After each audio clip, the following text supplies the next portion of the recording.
1절부터 12절까지 다 같이 교독합니다. 수일 후에 예수께서 다시 가버나움에 들어가시니 집에 계신 소문이 들린지라.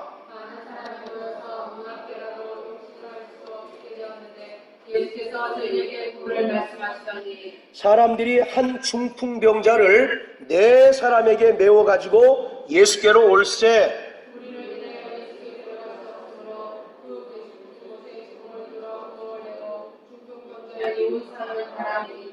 예수께서 저희의 믿음을 보시고 중풍병자에게 이르시되 소자야 내 죄사함을 받았느니라 하시니,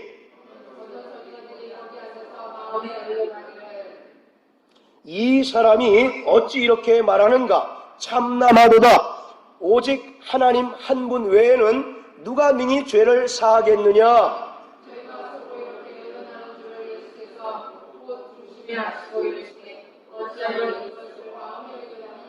중풍병자에게 내 죄사함을 받았느니라 하는 말과 일어나 내 상을 가지고 걸어가라 하는 말이 어느 것이 쉽겠느냐?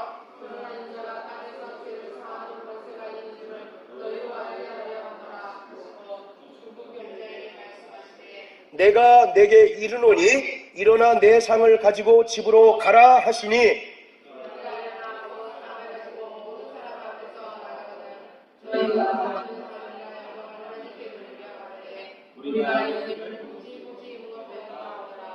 아멘. 자, 우리 5절 한 절만 다시 읽습니다. 5절 한 절 시작.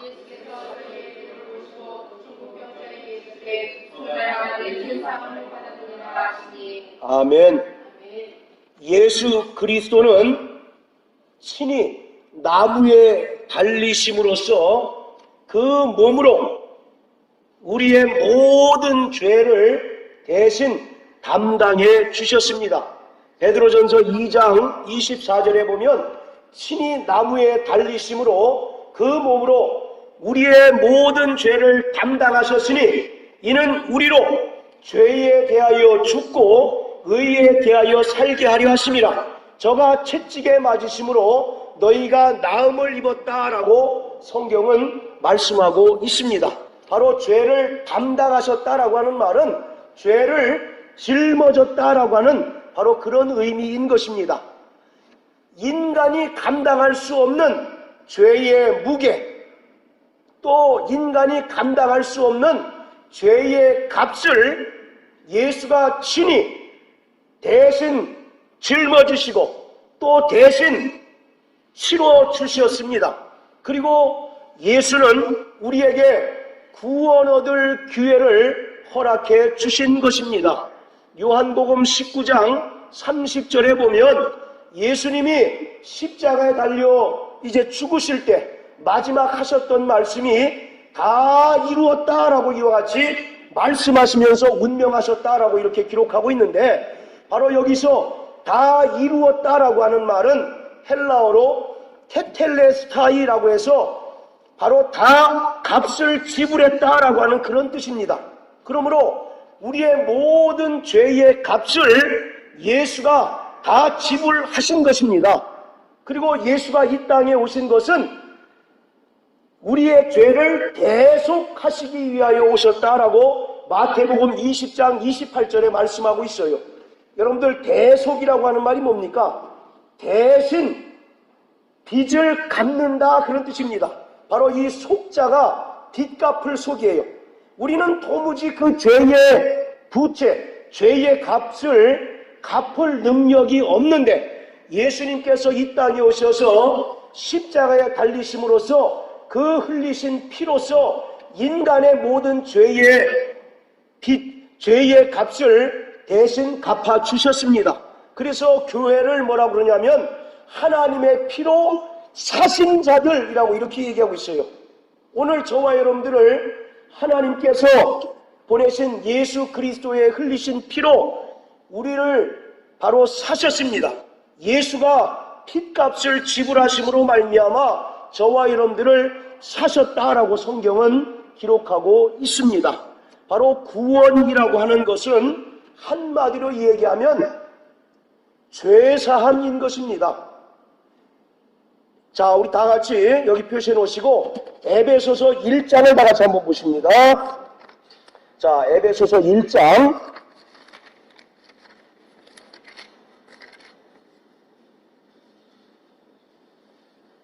자, 7절을 다 같이 한번 읽습니다. 에베소서 1장 7절.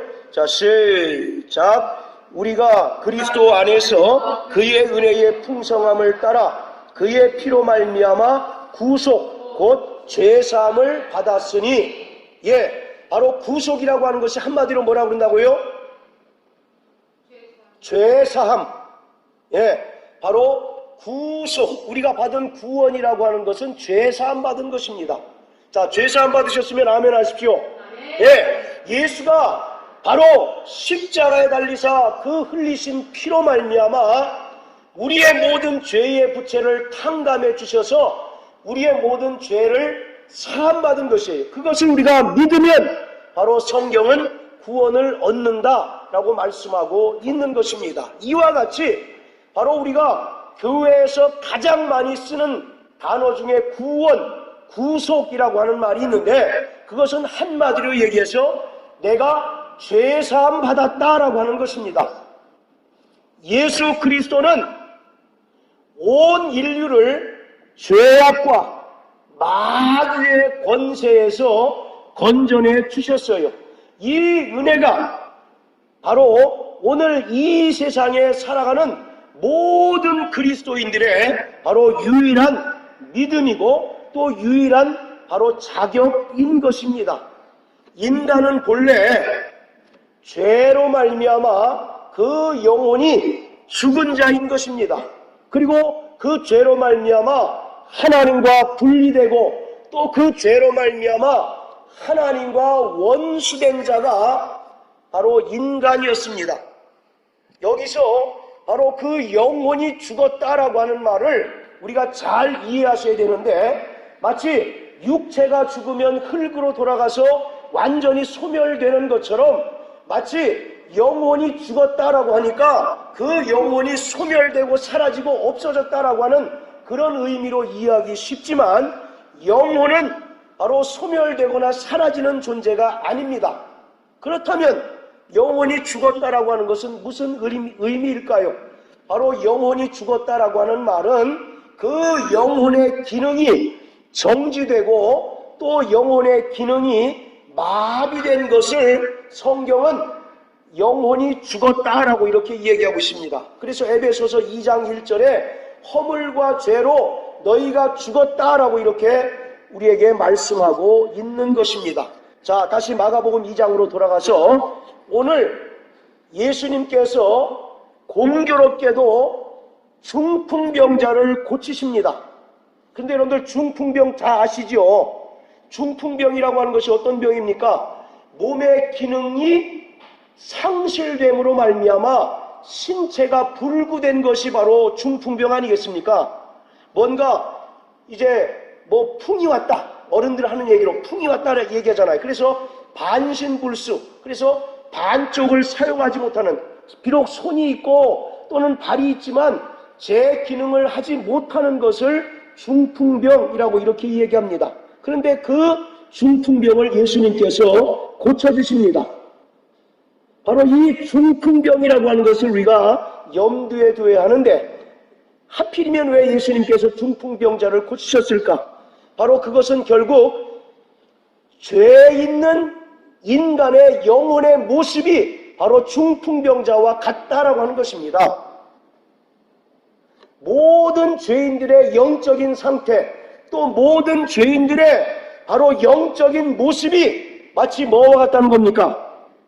중풍병자와 같다라고 하는 말씀을 하시기 위해서 예수님께서 공교롭게 바로 중풍병자를 고치시고 또 그의 죄를 바로 사하시는 것입니다. 그러므로 인간들은 하나님께로부터 죄의 용서를 받을 때 비로소 그 영혼이 다시 살 수 있고, 또 죄의 용서함을 받을 때 하나님과의 깨어졌던 관계가 다시 회복될 것을 성경은 우리에게 말씀하고 있는 것입니다. 오늘 예수님께서는 바로 이 중풍병자를 만나서 중풍병자를 고쳐주시는데, 중풍병자가 당하는 이 고통은 단순히 육체의 질병 때문만이 아니라 더 깊은 영적 차원의 질병과 관련이 있음을 지금 예수님께서 말씀하고 계신 것입니다. 무슨 말씀이냐면,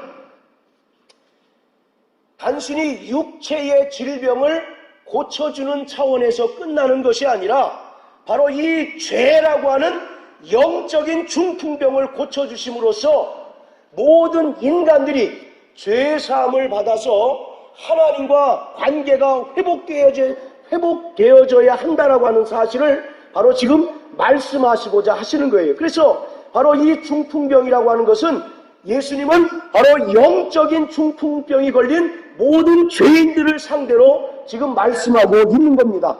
많은 사람들은 중풍병 걸린 그 사람의 어떤 외적인 모습만 바라보지만, 지금 예수님은 그 사람의 뭐를 꿰뚫어 보고 계신 겁니까? 그 사람의 영혼을 꿰뚫어 보고 계신데, 그 영혼이 바로 영적인 중풍병에 걸렸다라고 이렇게 예수님께서 선언하시는 거예요. 그러므로 그 중풍병을 고쳐주심으로써 인간의 모든 불행, 또 인간의 모든 병의 원인인 죄를 사해 주심으로 말미암아 하나님과의 관계가 회복되어지는 것을 지금 우리에게 설명하고 계신 것입니다. 그러므로 바로 이 병고침의 사역이라고 하는 것은 기본적으로 예수 그리스도의 구원 사역의 일부로서 죄사함을 받았다라고 하는 것은 바로 우리가 얼마든지 병에서 노임을 받을 수 있는 권리와 권세가 있다라고 하는 사실을 우리에게 깨닫게 해 주시는 것입니다. 여러분들 이사야서 53장 5절 잘 아시죠? 그가 찔림은 우리의 죄악을 인함이고 그가 상함은 우리의 허물을 인함이라. 그가 징계를 당함으로 우리가 평화를 누리고 저가 채찍에 맞음으로 너희가 나음을 입었다라고 이렇게 말씀하고 있는 것입니다. 오늘 이와 같이 예수님은 바로 이 병의 문제를 단순히 육체적인 병의 차원에서 보는 것이 아니라 더 깊은 영적 차원에서 죄의 문제로 다루고 있다라고 하는 사실을 우리가 바로 이 말씀을 통해서 깨달아야만 되는 거예요. 그래서 바로 죄사함을 받았다라고 하는 말은 우리가 병에서 노임을 받고 또 건강할 수 있는 권리가 이미 우리에게 주어졌다라고 하는 사실을 우리에게 설명하고 있는 것입니다. 자, 죄사함 받으셨으면 아멘 하세요. 예, 바로 우리가 이와 같이 죄사함을 받았다면 이미 우리에게 건강할 권리, 또 우리가 병에서 노임을 받을 수 있는 권리가 우리에게 이미 주어진 것이다 라고 예수님께서 우리에게 지금 말씀하고 계신 것입니다. 마가복음 2장 5절에 예수님께서 소자를 향하여 말씀하시기를 소자야 내 죄사함 받았다라고 이와 같이 선언하십니다. 예수님의 바로 이 죄사함의 선언은 인간의 영혼의 죄와 또 육체의 질병에 대한 자유와 해방의 선포인 것입니다. 예수님이 바로 죄사함을 선언하신 것은 다름 아니라 예수가 하나님의 아들이시며 또 하나님으로서 그에게 죄사함의 권세가 있음을 많은 사람들에게 나타내 주시기 위한 것입니다. 자, 그런데 예수님께서 내 죄사함을 받았다라고 이와 같이 선포하니까 거기 이제 있었던 서기관들이 지금 어떤 반응을 불러일으킵니까? 자, 우리 한번 6절 한번 읽어보세요. 6절, 7절. 자, 시작.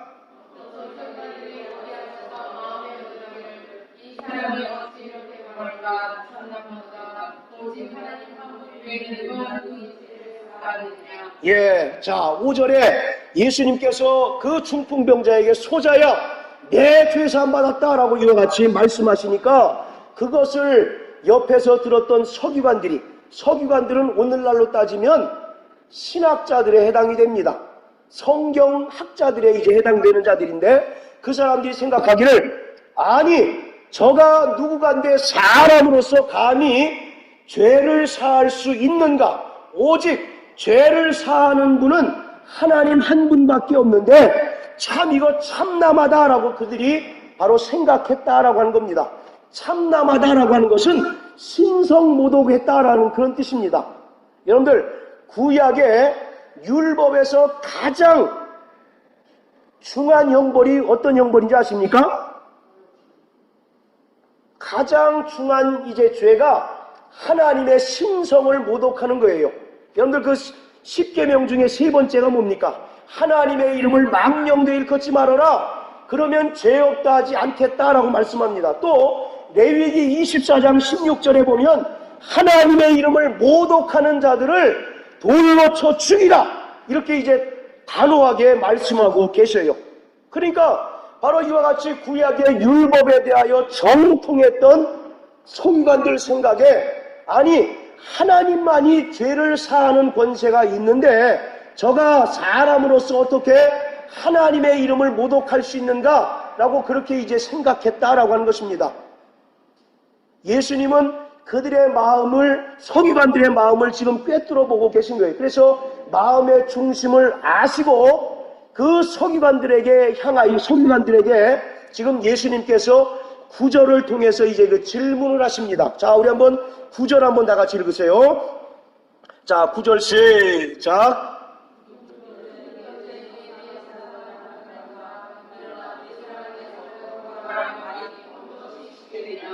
자, 중풍병자에게 내 죄사함을 받았느니라 하는 말과 일어나 내 상을 가지고 걸어가라 하는 말이 어느 것이 쉽겠느냐, 이렇게 예수님께서 서기관들에게 바로 질문하십니다. 자, 저도 여러분들께 이제 질문 드립니다. 자, 어느 것이 쉽습니까?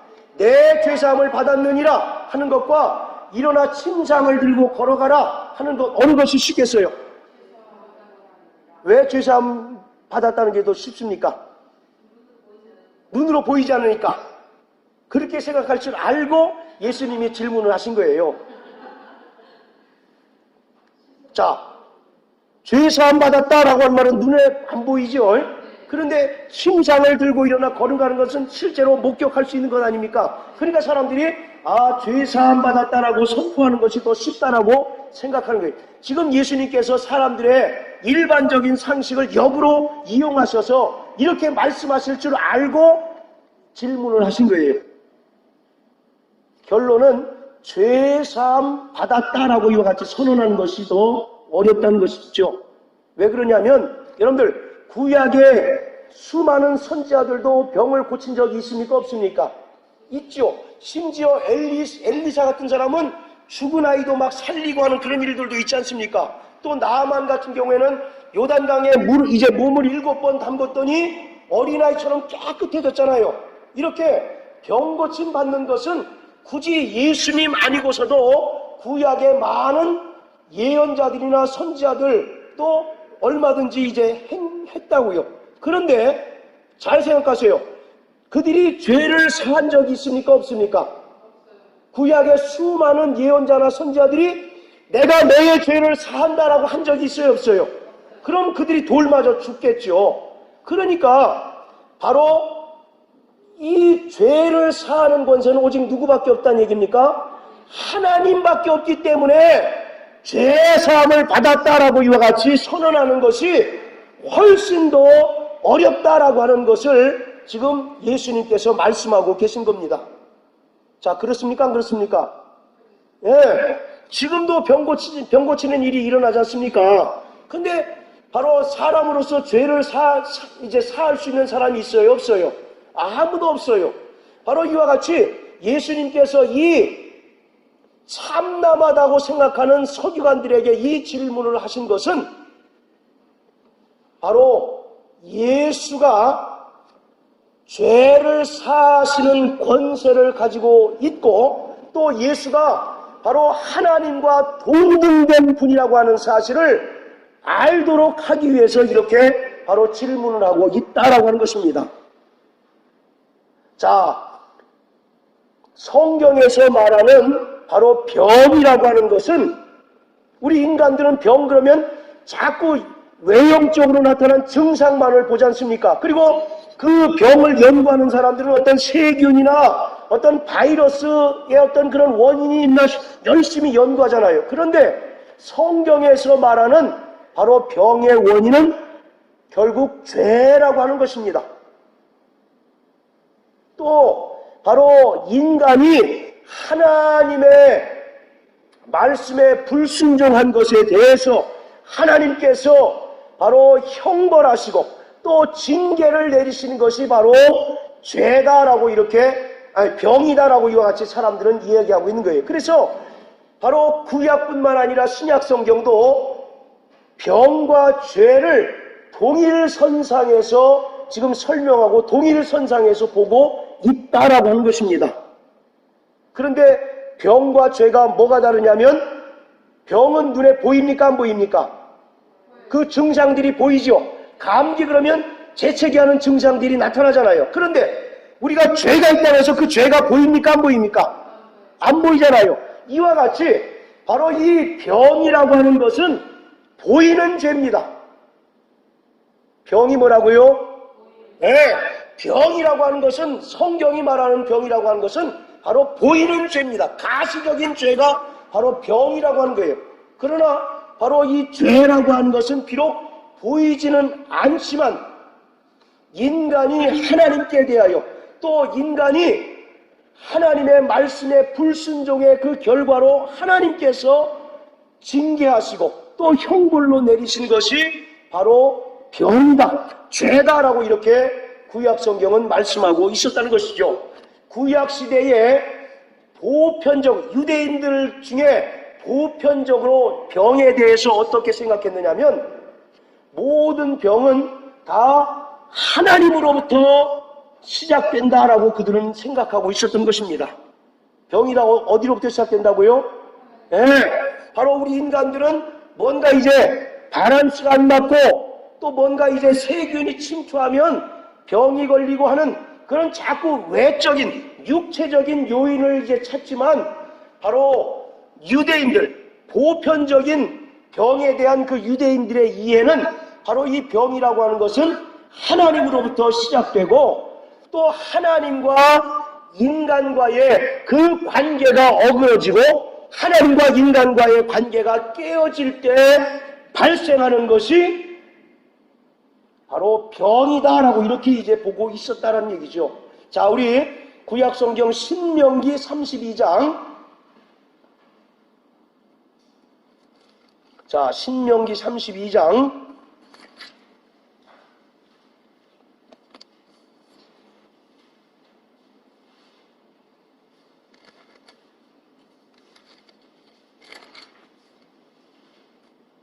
자, 39절 다 같이 한번 읽습니다. 신명기 32장 39절. 자, 시작.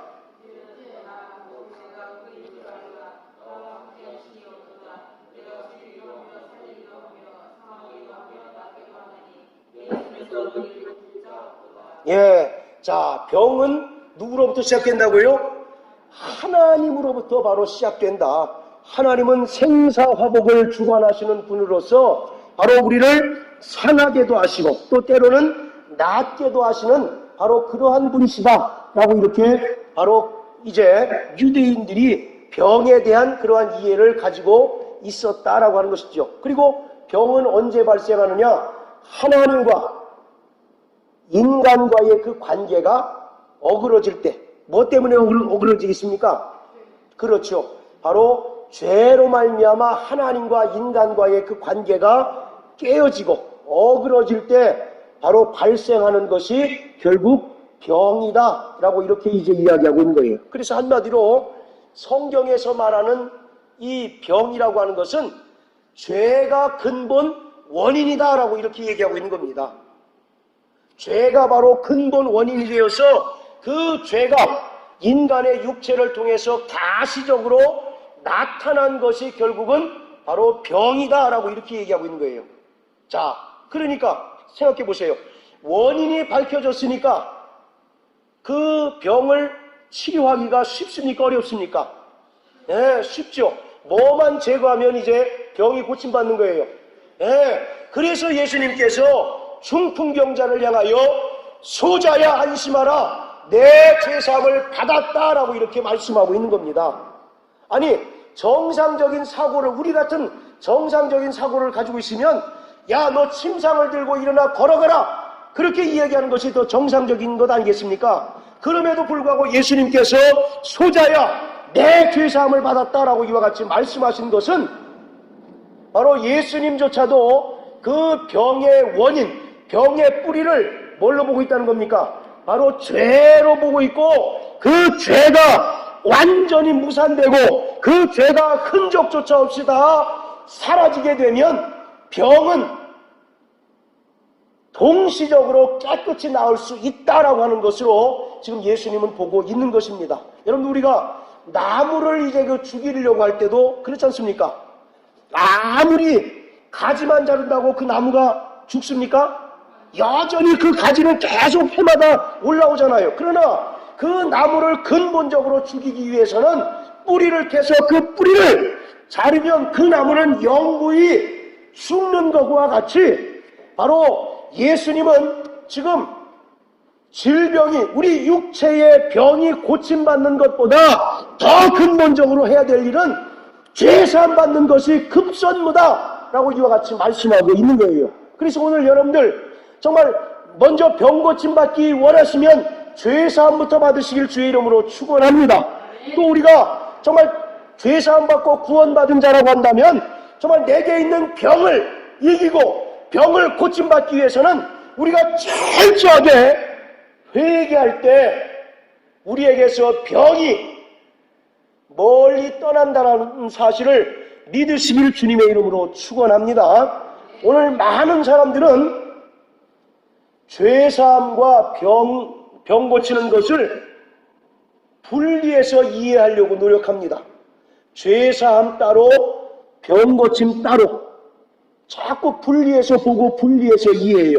그러나 성경은요, 바로 또 성경이 말하는 실상은 죄사함과 병 고침은 동시적이다라고 말씀하고 있어요. 여러분들 구원 받으셨으면 아멘 하세요. 예수님께서 우리에게 주신 구원은 영원 구원만 우리에게 허락하셨습니까?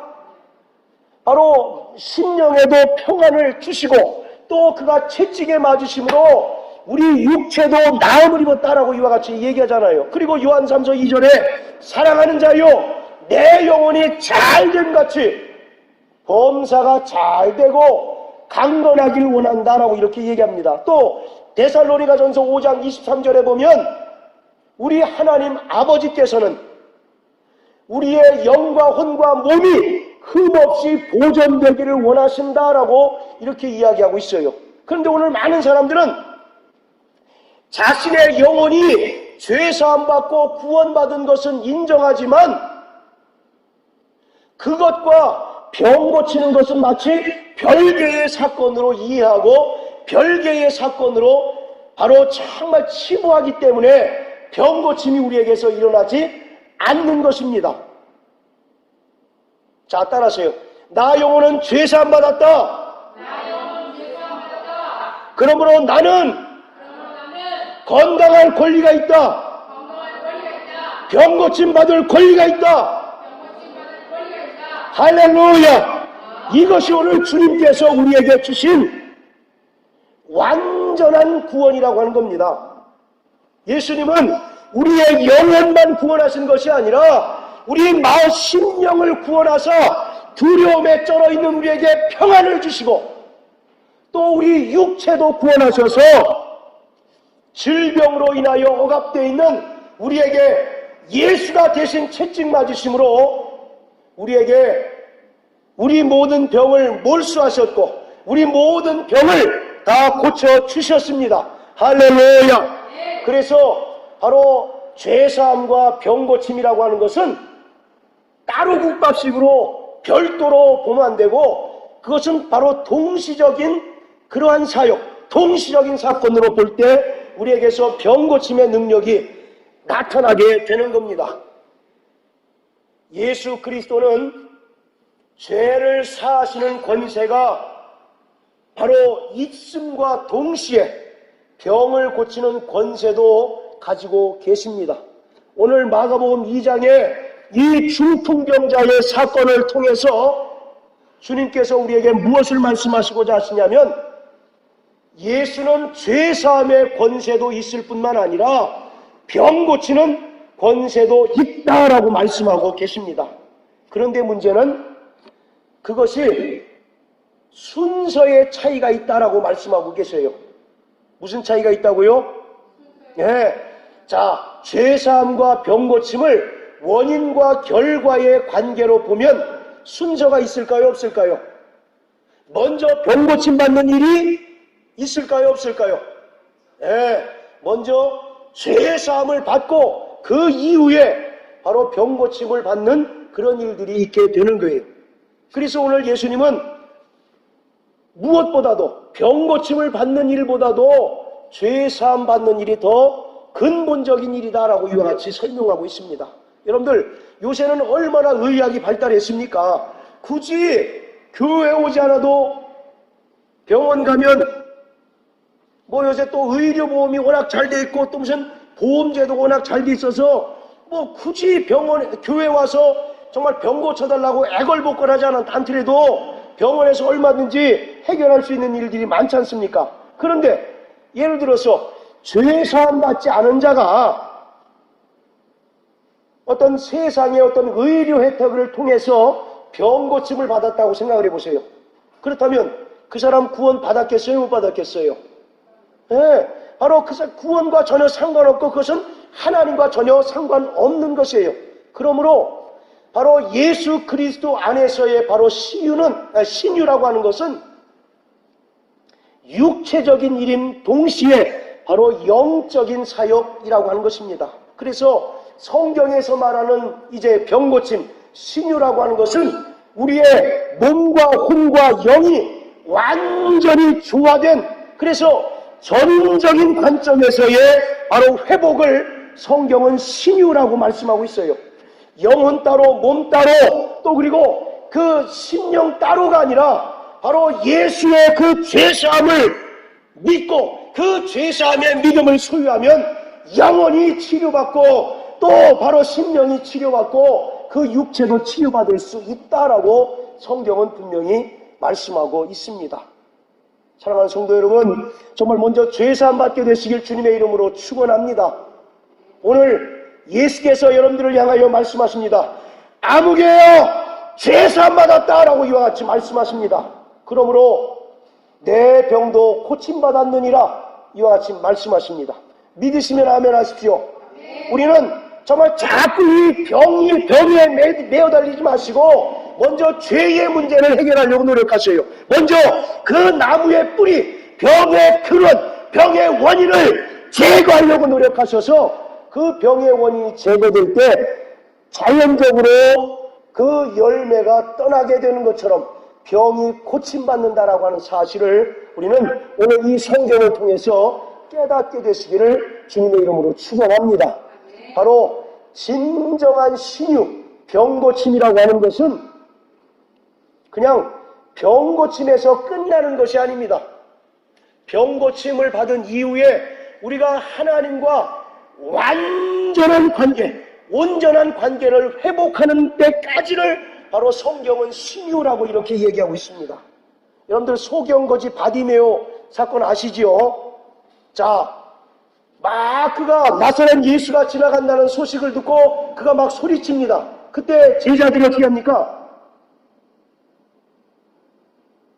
성경을 읽어보셨어야 하시지. 자, 제자들이 막 어떻게 해요? 막 잠잠하라고 이제 만류하지 않습니까? 그때 오히려 더 다윗의 자손 예수여라고 크게 소리를 지릅니다. 그랬더니 예수가 그 바로 소경거지 바디메오를 데리고 오셔서 이제 앞으로 오게 하셔서 네가 원하는 것이 무엇이냐? 보기를 원합니다.